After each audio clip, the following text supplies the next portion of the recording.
आज के मेरे केमिस्ट्री क्लास में आपका स्वागत है।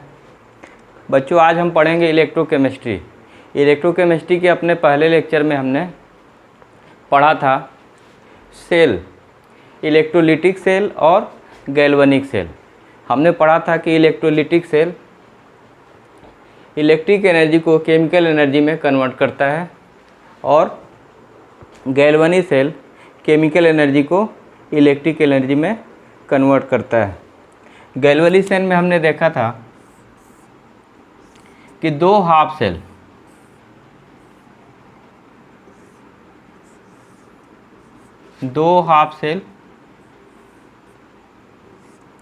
आपस में इस साल्ट ब्रिज की सहायता से कनेक्ट होते हैं। एक तरफ जिंक रॉड होता है, दूसरे तरफ इस कंटेनर में जिंक रॉड है जो जिंक सल्फेट सॉल्यूशन में डूबा हुआ है और इस कंटेनर में कॉपर रॉड अपने कॉपर के साल्ट में कॉपर सल्फेट सॉल्यूशन में डूबा हुआ है।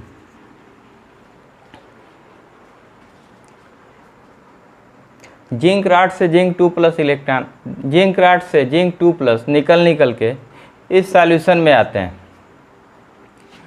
तो जिंक 2+ के इलेक्ट्रॉन इस रॉड पे रह जाते हैं, जिसके फलस्वरूप इस पर नेगेटिव चार्ज डेवलप हो जाता है और इस सॉल्यूशन में कॉपर 2+ आयन निकल के इस रॉड से चिपकना शुरू कर देते हैं, जिससे इस रॉड पर पॉजिटिव चार्ज डेवलप हो जाता है। तो जिंक रॉड पर नेगेटिव चार्ज डेवलप हो जाता है और कॉपर रॉड पर पॉजिटिव चार्ज डेवलप हो जाता है और ये जिंक रॉड नेगेटिव टर्मिनल बन जाता है और कॉपर रॉड पॉजिटिव टर्मिनल बन जाता है। और यहाँ इन दोनों के बीच वोल्टमीटर लगा देते हैं। यहाँ इलेक्ट्रॉन एक्सेस हैं, यहाँ इलेक्ट्रॉनों की डिफिशियंसी है। पॉजिटिव चार्ज मतलब इलेक्ट्रॉनों की डिफिशियंसी, नेगेटिव चार्ज इलेक्ट्रॉनों की अधिकता। ये इलेक्ट्रॉन पॉजिटिव चार्ज की तरफ मूव करेंगे और करंट का डायरेक्शन इसके अपोजिट होगा, यानी पॉजिटिव चार्ज इधर मूव करता है वही करंट का डायरेक्शन होता है। पिछले लेक्चर में हमने इसको देखा था। ये साल्ट ब्रिज होता है, साल्ट ब्रिज, और ये ओवरऑल गैल्वेनिक सेल है। ये पोर्शन एनोड होता है और ये पार्ट कैथोड। अब आज हम देखेंगे इस गैल्वेनिक सेल में साल्ट ब्रिज का क्या काम होता है, function of salt bridge in a galvanic cell.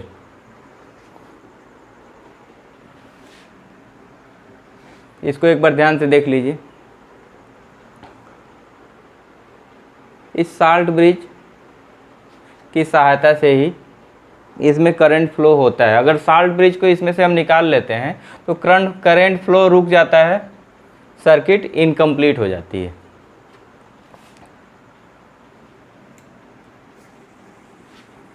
तो साल्ट ब्रिज का क्या काम होता है, फंक्शन ऑफ साल्ट ब्रिज। तो साल्ट ब्रिज का इस गैल्वेनिक सेल में क्या फंक्शन होता है। तो सबसे पहला रोल तो होता है सर्किट के कंप्लीशन में।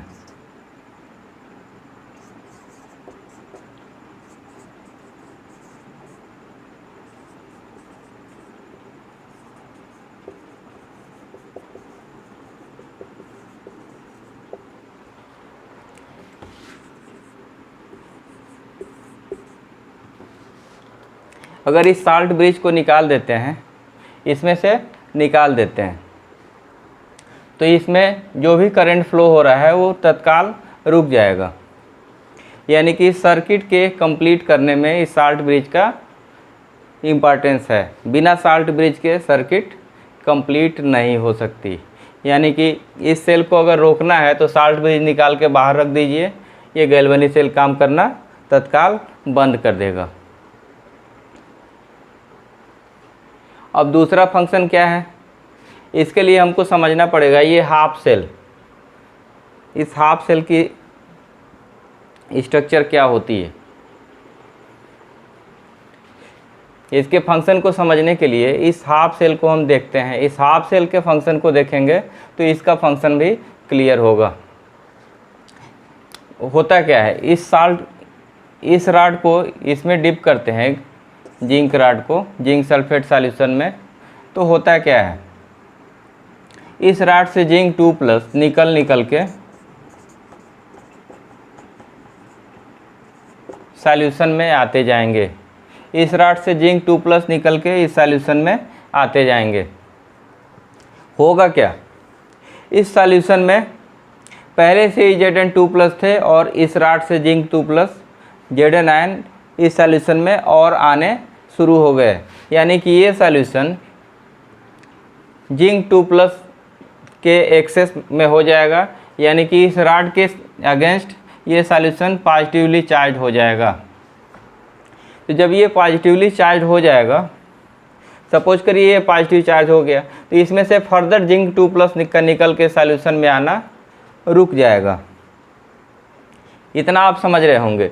जिंक 2+ जब निकल के इस सॉल्यूशन में आया तो सॉल्यूशन क्या हुआ, सॉल्यूशन में जिंक 2+ अधिक हो गया, जिंक 2+ की सांद्रता अधिक हो गई। अब जिंक 2+ की सांद्रता अधिक होने के कारण इसमें से फिर से जिंक 2+ सॉल्यूशन में आ पाएगा। Like charge repels each other, हम जानते हैं जिंक 2+ सॉल्यूशन में भी हैं और इस राड से भी जिंक 2+ निकल के आ रहा है। तो क्या होगा, अब इसमें से जिंक 2+ निकल के आना बंद हो जाएगा। यह कहिए कि ये सॉल्यूशन इस जिंक 2+ को एक्सेप्ट नहीं करेगा। और इधर देखिए, इस सॉल्यूशन से कॉपर 2+ निकल के इस राड से चिपकते हैं। तो कॉपर 2+ इस राड से चिपकने शुरू होंगे तो कॉपर 2+ के चिपकने के कारण यह राड पॉजिटिवली चार्ज होता जाएगा।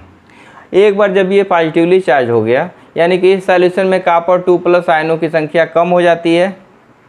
यानी ये सॉल्यूशन इस राड के अगेंस्ट निगेटिव हो गया। अब यह अगर ये सॉल्यूशन निगेटिव हो जाता है तो क्या ये जिंक कॉपर 2+ को इस राड पे फिर से जाने देगा, नहीं जाने देगा। तो कॉपर 2+ का फर्दर मूवमेंट राड की तरफ चेक हो जाएगा। और इस केस में क्या होगा, जिंक 2+ का निकल के सॉल्यूशन में आना चेक हो जाएगा। क्यों चेक हो जाएगा, क्योंकि सॉल्यूशन में जिंक 2+ आयनों की सांद्रता बढ़ेगी। यानी कि ये पॉजिटिवली चार्ज हो जाएंगे। सॉल्यूशन अगर पॉजिटिवली चार्ज हो गया तो इस राड से जिंक 2+ निकल के इसमें नहीं आ पाएगा, क्योंकि like charges repels each other. Zinc 2+ इसमें भी है, जिंक 2+ इसमें एक दूसरे से रिपल्सनाइज होंगे। यानी कि इस जिंक राड से जिंक 2+ का निकल के सॉल्यूशन में आना रुक जाएगा। इस केस में भी वही होगा, कॉपर 2+ जो राड से जाके चिपक जाते हैं और इस राड को पॉजिटिवली चार्ज कर देते हैं। अगर ये राड पॉजिटिवली चार्ज हो गया और ये निगेटिवली चार्ज हो गया तो इसमें से कॉपर 2+ का फिर से निकल के इस राड से चिपकना बंद हो जाएगा, क्योंकि ये सॉल्यूशन निगेटिवली चार्ज हो चुका है। इस निगेटिवली चार्ज के कारण इसमें से निकल के कॉपर जा नहीं पाएंगे। ये निगेटिवली चार्ज होने के कारण कॉपर को जाने ही नहीं देगा। इतना आपको क्लियर हो जाएगा कि ये राड और ये राड जिस फिनोमेना के कारण चार्ज हैं, ये निगेटिव चार्ज और ये पॉजिटिव चार्ज, कुछ ही समय सेल के बनने के कुछ ही समय बाद इनका करंट फ्लो बंद हो जाएगा। तो यहाँ काम होता है आपका साल्ट ब्रिज। यहाँ साल्ट ब्रिज का काम स्टार्ट हो जाता है। एक बार जब साल्ट ब्रिज लगा देते हैं तो जो भी यहाँ चार्ज बना हुआ है, इस चार्ज को इस साल्ट ब्रिज से आयन से निकल के इस साल्ट को न्यूट्रलाइज करेंगे, ये सॉल्यूशन न्यूट्रलाइज होगा और इसमें से भी आयंस निकलेंगे और इस सॉल्यूशन को न्यूट्रलाइज करेंगे। यानी कि इन दोनों सेल के न्यूट्रल कैरेक्टर को कौन मेंटेन करता है?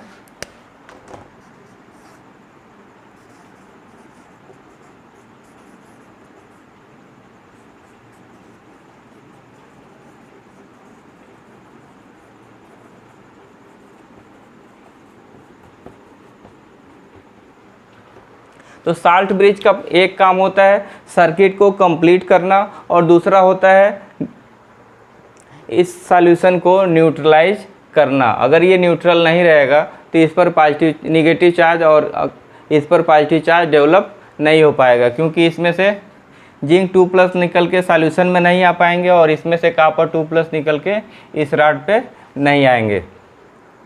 अब बात आती है कि साल्ट ब्रिज में क्या लेते हैं, साल्ट ब्रिज का स्ट्रक्चर होता क्या है।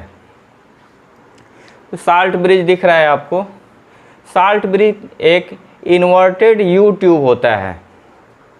साल्ट ब्रिज एक इन्वर्टेड यू ट्यूब होता है जिसके अंदर अगर या जेली फॉर्म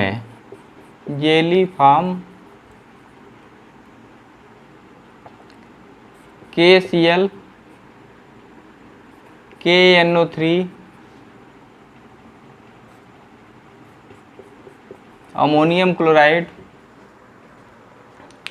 ये साल्ट भरे होते हैं। इसमें ये साल्ट जेली के रूप में भरे होते हैं।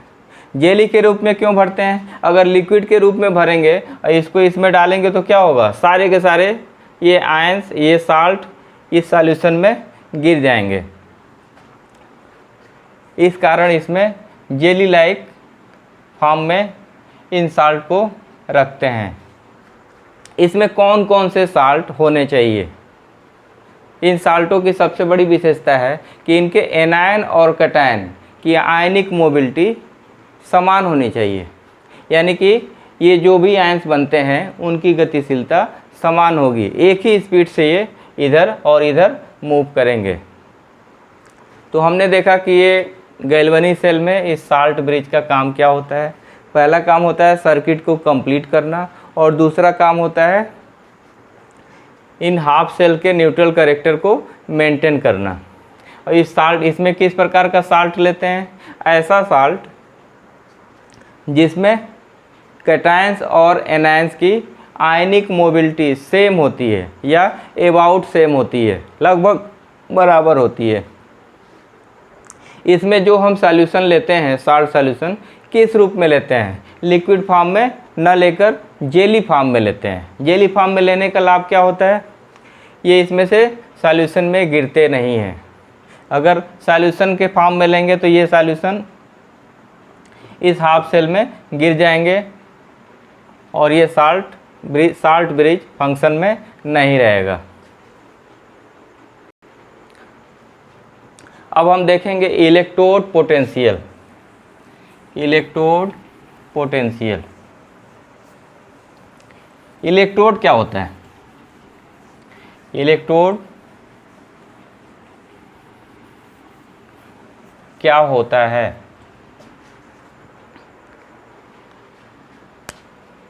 कमेंट बॉक्स में आप इसका जवाब लिखिएगा।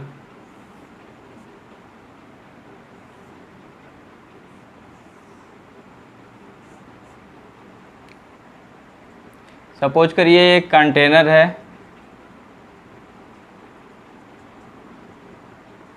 जिसमें जिंक रॉड डिप्ड है। किस में डिप्ड है? सॉल्यूशन के रूप में जिंक सल्फेट सॉल्यूशन है।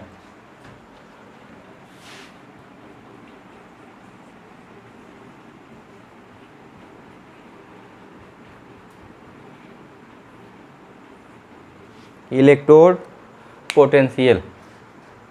एक दूसरा भी लेते हैं, एक दूसरा कंटेनर लेते हैं जिसमें कॉपर रॉड को इसके साल्ट सॉल्यूशन में डिप किया गया है।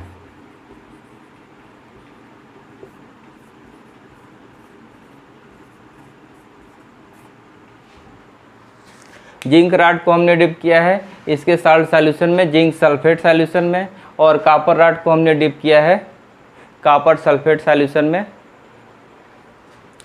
यानी कि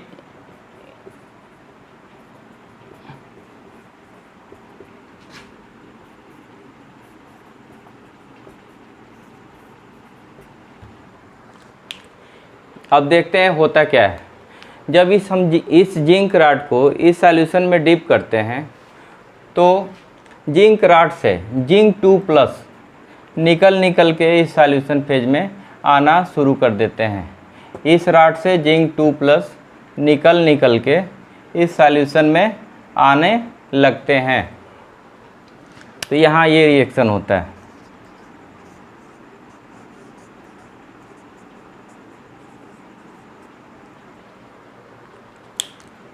इस जिंक राड से जिंक 2+ निकल के इस सॉल्यूशन में आने लगेंगे। तो ये सॉल्यूशन क्या हो जाएगा, सॉल्यूशन में जिंक 2+ आयनों की सांद्रता बढ़ जाएगी। यानी कि ये सॉल्यूशन इस राड के सापेक्ष पॉजिटिवली चार्ज हो जाएगा और ये राड क्या होगा, निगेटिवली चार्ज हो जाएगा और इसके पास ये पॉजिटिव आयंस आ जाएंगे। इलेक्ट्रोड पोटेंशियल कैसे डेवलप होता है, चार्ज सेपरेशन से, चार्ज सेपरेशन या सेपरेशन ऑफ चार्ज। तो ये जिंक राड को हमने देखा, जिंक राड से जिंक 2+ निकल के सॉल्यूशन में आने लगे। तो ये सॉल्यूशन में जिंक 2+ की मात्रा बढ़ गई और इस राड पे इसके 2 इलेक्ट्रॉन रह जाते हैं। इस वजह से ये राड निगेटिवली चार्ज हो जाता है और ये सॉल्यूशन पॉजिटिवली चार्ज हो जाता है। यानी कि चार्ज सेपरेशन हो गया, ये निगेटिव चार्ज और ये पॉजिटिव चार्ज। इस चार्ज सेपरेशन के कारण इस इलेक्ट्रोड पे पोटेंशियल क्रिएट हो जाता है। इसी को कहते हैं हम इस इलेक्ट्रोड का पोटेंशियल। अब यहाँ कौन सा रिएक्शन हुआ है, देखिए जिंक 2+ निकल के सॉल्यूशन में आए हैं। जिंक से जिंक का 2+ बनना कौन सा रिएक्शन है, ऑक्सीडेशन हाफ रिएक्शन।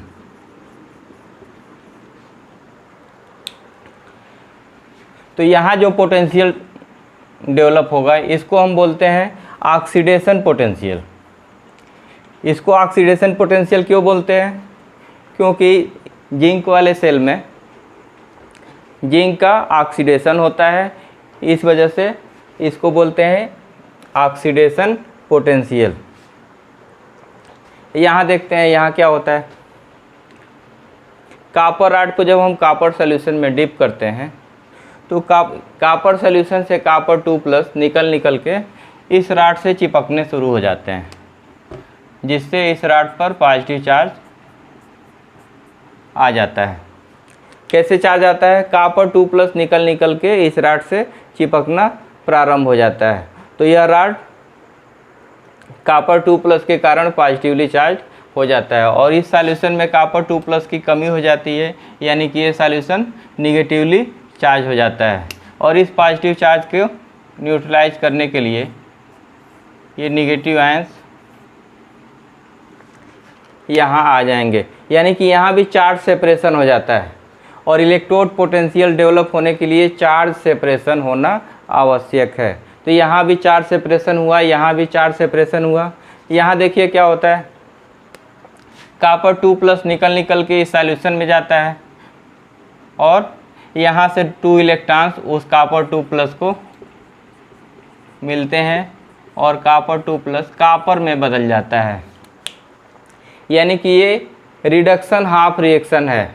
इस सेल पे रिडक्शन रिएक्शन होता है, इस कारण इस इलेक्ट्रोड पर रिडक्शन होता है। इस कारण इस इलेक्ट्रोड पोटेंशियल को रिडक्शन इलेक्ट्रोड पोटेंशियल बोलते हैं और इसके इलेक्ट्रोड पोटेंशियल को ऑक्सीडेशन पोटेंशियल बोलते हैं। इसको रिडक्शन पोटेंशियल, इसको ऑक्सीडेशन पोटेंशियल। इसको ऑक्सीडेशन पोटेंशियल क्यों बोलते हैं, जिंक हाफ सेल को ऑक्सीडेशन पोटेंशियल क्यों बोलते हैं, यहाँ होने वाला हाफ रिएक्शन क्या है?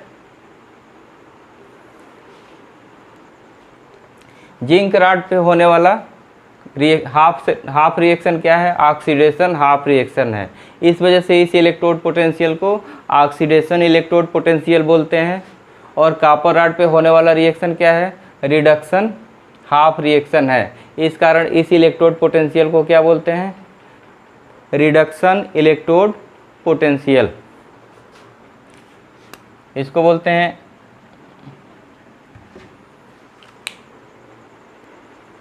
तो अब तक हमने देखा इलेक्ट्रोड पोटेंशियल चार्ज सेपरेशन की वजह से डेवलप होता है। और चार्ज सेपरेशन कैसे हुआ है? इस जिंक रॉड को हमने इस जिंक सल्फेट में डिप किया है, तो इस जिंक सल्फेट से इस रॉड से जिंक 2+ निकल के इस सॉल्यूशन में आने लगे और इस पर अपने इलेक्ट्रॉन छोड़ते गए। ये निगेटिवली चार्ज हो गया और सॉल्यूशन पॉजिटिवली चार्ज हो गया, यानी कि इन दोनों के बीच चार्ज का सेपरेशन हो गया, यानी कि रॉड और सॉल्यूशन के बीच इलेक्ट्रोड पोटेंशियल डेवलप हो गया। और यहाँ होने वाला रिएक्शन क्या है? ऑक्सीडेशन हाफ रिएक्शन है। इस कारण इसे इस इलेक्ट्रोड को क्या कहते हैं? Oxidation electrode potential. Oxidation electrode potential. इस पर होने वाला रिएक्शन क्या है? रिडक्शन हाफ रिएक्शन है। इस वजह से इसको कहते हैं रिडक्शन इलेक्ट्रोड पोटेंशियल। अब हम देखेंगे इलेक्ट्रोड पोटेंशियल को कौन कौन से फैक्टर अफेक्ट करते हैं। Factors affecting electrode potential. Factors affecting electrode potential.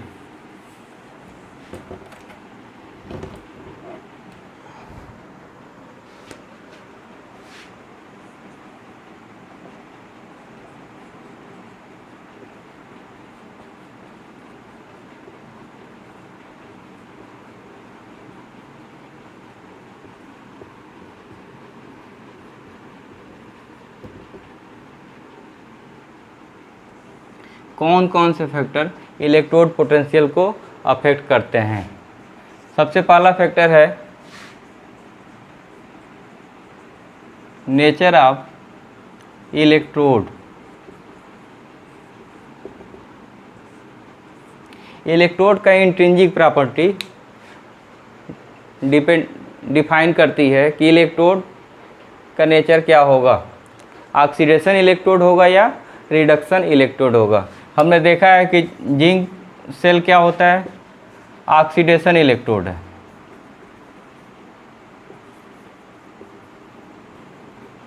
और कॉपर रॉड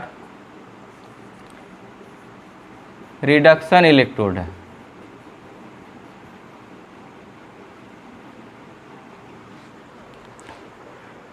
तो ये जिंक और कॉपर की इंट्रिंसिक प्रॉपर्टी है। इंट्रिंसिक प्रॉपर्टी मतलब इसके अपने स्वतः गुण है। ये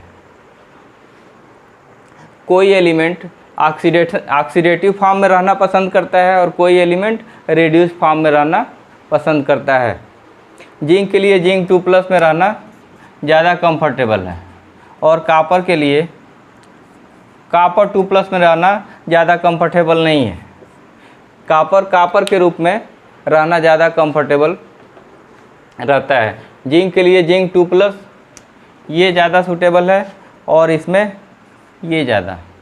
तो यानी कि अलग अलग एलिमेंट अलग अलग तरह का नेचर शो करते हैं। कोई एलिमेंट ऑक्सीडेशन, तो जिंक रॉड लेने पे जिंक पर ऑक्सीडेशन होता है और कॉपर रॉड लेने पे कॉपर पे रिडक्शन होता है। जिंक रॉड ऑक्सीडेशन इलेक्ट्रोड है और कॉपर रॉड रिडक्शन इलेक्ट्रोड है। ये इनकी इंट्रिंसिक प्रॉपर्टी है। यानी कि पहला फैक्टर क्या है? Nature of electrode. कौन सा इलेक्ट्रोड कैथोड होगा और कौन सा इलेक्ट्रोड एनोड होगा, वो उसके एलिमेंट के नेचर पर डिपेंड करता है। दूसरा फैक्टर है कंसंट्रेशन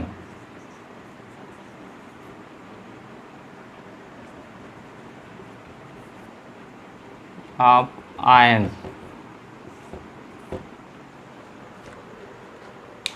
कंसंट्रेशन ऑफ आयंस।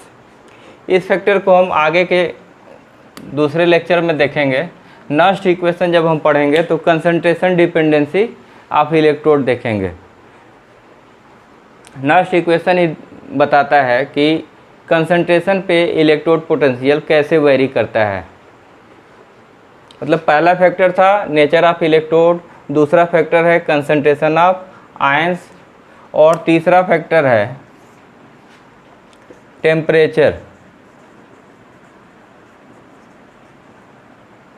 ये तीन फैक्टर हैं जिससे इलेक्ट्रोड पोटेंशियल अफेक्ट होता है। Nature of electrode, concentration of ions और तीसरा है टेम्परेचर। अच्छा, एक क्वेश्चन बताइए, किसी मेटल की कंडक्टेंसी टेम्परेचर बढ़ने के साथ बढ़ती है या घटती है? कमेंट बॉक्स में जल्दी जल्दी लिखिए।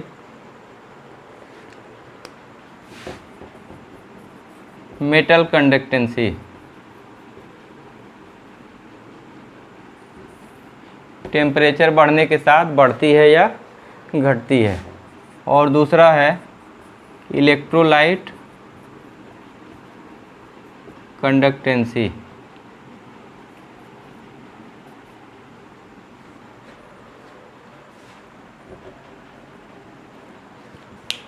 मेटल कंडक्टेंसी टेम्परेचर के साथ कैसे वेरी करती है और इलेक्ट्रोलाइट कंडक्टेंसी टेम्परेचर बढ़ने के साथ कैसे वेरी करती है। हम देखे हैं कि मेटल के लिए टेम्परेचर बढ़ने पर रेजिस्टेंस बढ़ता है, यानी कि कंडक्टेंसी घटती है।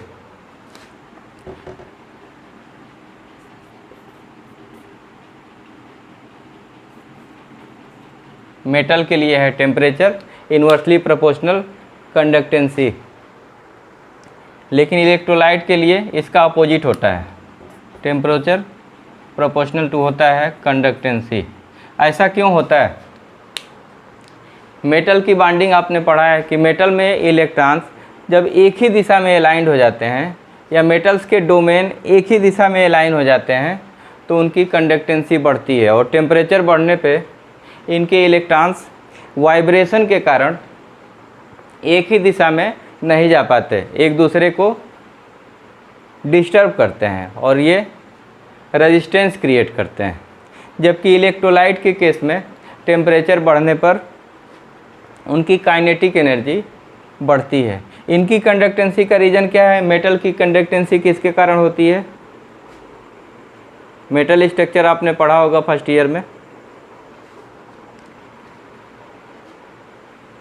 इलेक्ट्रॉन सी मॉडल में आपने पढ़ा है कि मेटल्स में क्या होते हैं, ये पॉजिटिवली चार्ज क्या होते हैं, कोर्स होते हैं,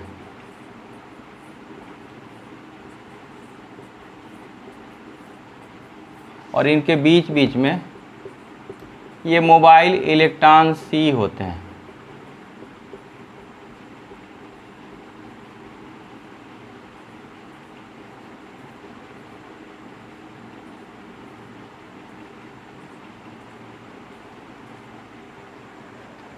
तो मेटल की कंडक्टेंसी का रीज़न क्या है? मोबाइल इलेक्ट्रॉन सी। ये इलेक्ट्रॉन्स इस पूरे फील्ड में फ्रीली मूव करते हैं और यही इसके कंडक्टेंसी का रीज़न है। यानी कि मेटल्स की कंडक्टेंसी इस फ्री मोबाइल इलेक्ट्रॉन की वजह से होती है। लेकिन आयनों की कंडक्टेंसी का रीज़न क्या है? आयंस इलेक्ट्रोलाइट की कंडक्टेंसी का रीज़न क्या है? इलेक्ट्रोलाइट में अपोजिटली चार्ज आयंस होते हैं जो सॉल्यूशन फेज में फ्री हो जाते हैं और मूव करते हैं, यानी कि चार्ज कैरियर्स आयंस। आयनों के मूवमेंट से ही कंडक्टेंसी डेवलप होता है। किसमें? इलेक्ट्रोलाइट सॉल्यूशन में। टेम्परेचर बढ़ाने पे इनकी कंडक्टेंसी बढ़ती है। इलेक्ट्रोलाइट सॉल्यूशन में टेम्परेचर बढ़ाने पे आयनों की काइनेटिक एनर्जी बढ़ती है, temperature proportional to kinetic energy. और काइनेटिक एनर्जी बढ़ने के कारण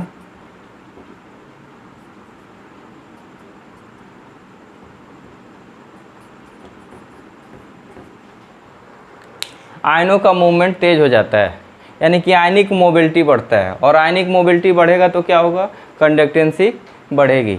यानी कि मेटल की कंडक्टेंसी टेम्परेचर बढ़ने के साथ घटती है और इलेक्ट्रोलाइट की कंडक्टेंसी टेम्परेचर बढ़ने के साथ बढ़ती है।